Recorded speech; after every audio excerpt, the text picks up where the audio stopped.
দেখো আসলে আমি একজন খুব লোভী মানুষ, তাই তাই হয়তো সেদিন নিজেকে আটকাতে পারিনি। মানে মানে এই বাবা মা, ফ্যামিলি বন্ডিং,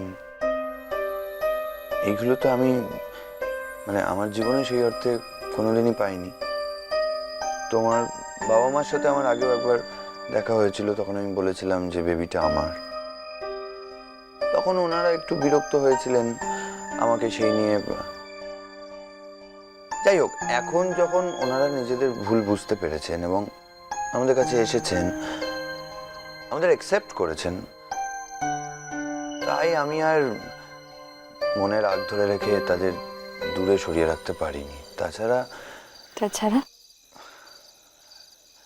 তাছাড়া আমার মনে হচ্ছিল যে এরকম একটা শুভ কাজের আগে যত মানুষের আশীর্বাদ শুভেচ্ছা পাওয়া যায় ততই ভালো। আর ওনারা তো আমাদের বাবা মা, বলো, ওনাদের কথাই আলাদা।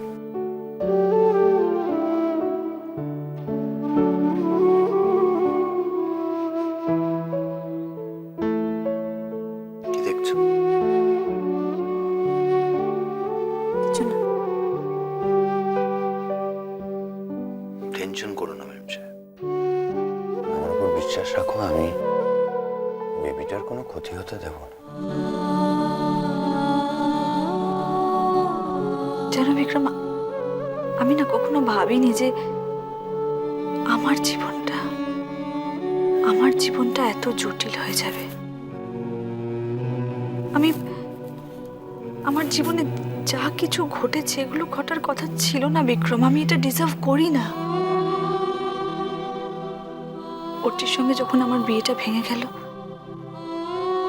সেদিন সেটা আমার কাছে একটা ভয়ঙ্কর আঘাত হতে পারে, কিন্তু এমনটা তো নয় যে এরম ঘটনা আর কারোর সাথে কখনো ঘটে না। তাই আমি চেষ্টা করেছিলাম, জানো, আমি চেষ্টা করিয়েছিলাম সবকিছুর সঙ্গে মানিয়ে নিতে। ঠিক তখনই আমার জীবনে ধ্রুব এলো। বিশ্বাস করো, আমি আমি আমি ওকে বারবার আটকানোর চেষ্টা করেছি, কিন্তু কোনো বারণ না শুনে, কোনো প্রতিরোধ না মেনে সবকিছু ভেঙে ঝড়ের মতো আমার জীবনে একদিন ঢুকে পড়েছিল।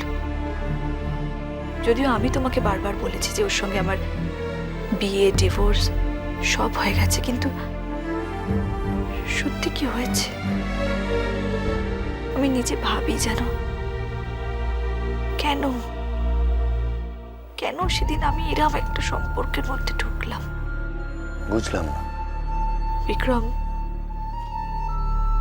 ধ্রুবর সঙ্গে আমার কোনো রেজিস্ট্রেশন হয়নি, আর সেটা হওয়া সম্ভবও ছিল না, কারণ তখনও ও বিবাহিত ছিল। ও ধরে নিয়েছিল যে রুষা আর কোনোদিন ওর জীবনে ফিরবে না। কিন্তু আমি যে কেন ওর এই ধরে নেওয়াটাকে সাপোর্ট করলাম, আমারই ভুলটা আমার। আর সেই জন্যই যেই মুহূর্তে রুষা চলে এলো আমি সঙ্গে সঙ্গে পরিচয়হীন হয়ে গেলাম, একেবারে পরিচয়হীন হয়ে গেলাম আমি। হ্যাঁ, তাহলে তো ডিভোর্সেরও কোনো প্রশ্ন নেই। না, নেই তো। ডিভোর্স মানে আমি বিচ্ছিন্ন মিন করি, কিন্তু যার সঙ্গে আমার আইনত বিয়েই হয়নি তার সঙ্গে আমার আইনত ডিভোর্স কি? তাহলে তো এই সন্তানের ওপর ওর কোনো দাবি থাকারই কথা না। নয় তো। আর সেই জন্যই তো বলছি, এই ইস্যুতে যত দূর যাওয়ার কথা আমি তত দূর যাব, কিন্তু আমার সন্তানকে আমি কিছুতেই কাছছাড়া করব না।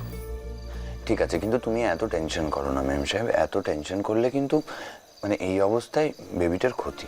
এই ইস্যুতে যত দূর যাওয়ার কথা আমি তত দূর যাব, কিন্তু আমার সন্তানকে আমি কিছুতেই কাছছাড়া করব না। ঠিক আছে, কিন্তু তুমি এত টেনশন করো না ম্যাম সাহেব। এত টেনশন করলে কিন্তু মানে এই অবস্থায় বেবিটার ক্ষতি। আর টেনশন করব না। আমি তো এখন জানি তুমি আছো। শুধু একটা কথা ভাবি, জানো, তুমি তুমি কেন আরো আগে আমার কাছে এলে না বিক্রম? কেন আরো আগে তোমার সঙ্গে আমার দেখা হলো না?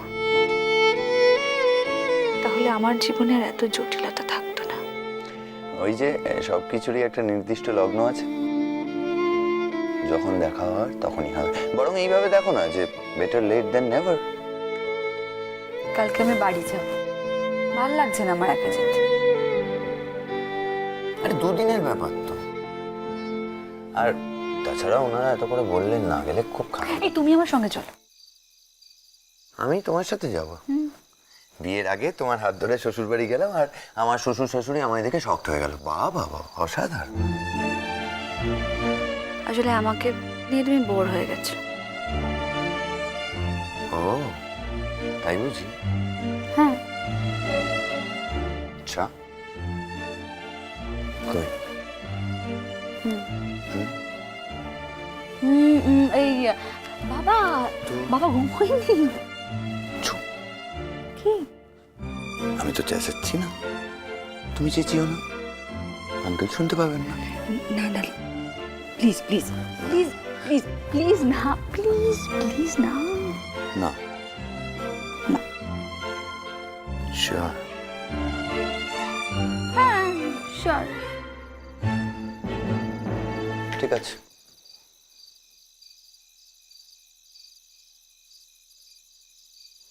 বলে বাবা, রাগ হয়ে গেল অমনি? না, রাগ হবে কেন?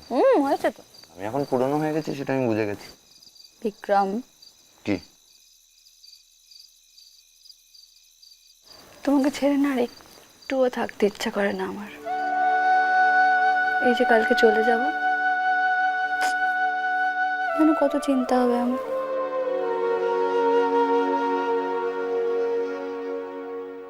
আঙ্কেল থাকবে তো, দুটো দিন কেটে যাবে। আচ্ছা, তোমার মাকে আর ওই ভদ্রলোককে আসতে বলেছি। জানি। রাগ করে না বাবা? তাহলে তো বলো, সেই একই কথা বলতে হয়। হচ্ছে যখন তখন সবার আশীর্বাদ নিয়েই হোক না। বিক্রম দেখো, আমি কিন্তু থাকবো না। তুমি অন্যদের সঙ্গে প্লিজ কোনো মিসবিহেভ করো না। এই শোনো ম্যাম স্যার, ভালো কথা বলছি, চিদের বাড়িতে কে অসুস্থ? দাদা ভাই, অর্চির দাদা।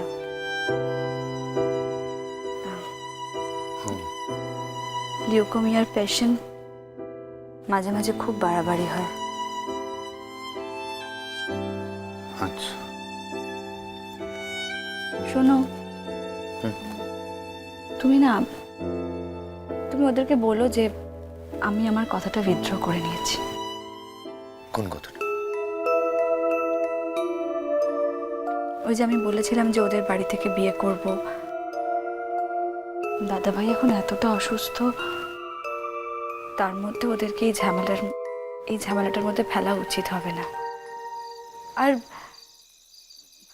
তোমার মা তো এখানে চলেই আসছেন, তাহলে আমার বাড়ি থেকে বিয়ে হবে, আর বিয়ে করে আমি এখানে চলে আসব।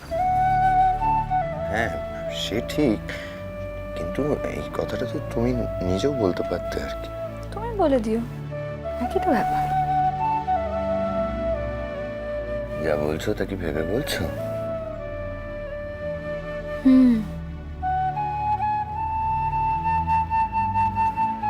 দাদা ভাইয়ের এই অবস্থায় আমার মনে হয় না এটা ঠিক হবে।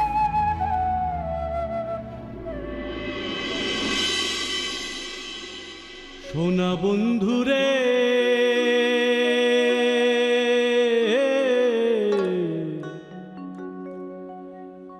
আমি তোমার নাম লইয়া কান্দি। মিষ্টি কুটু মিষ্টি কুটু মিষ্টি কুটু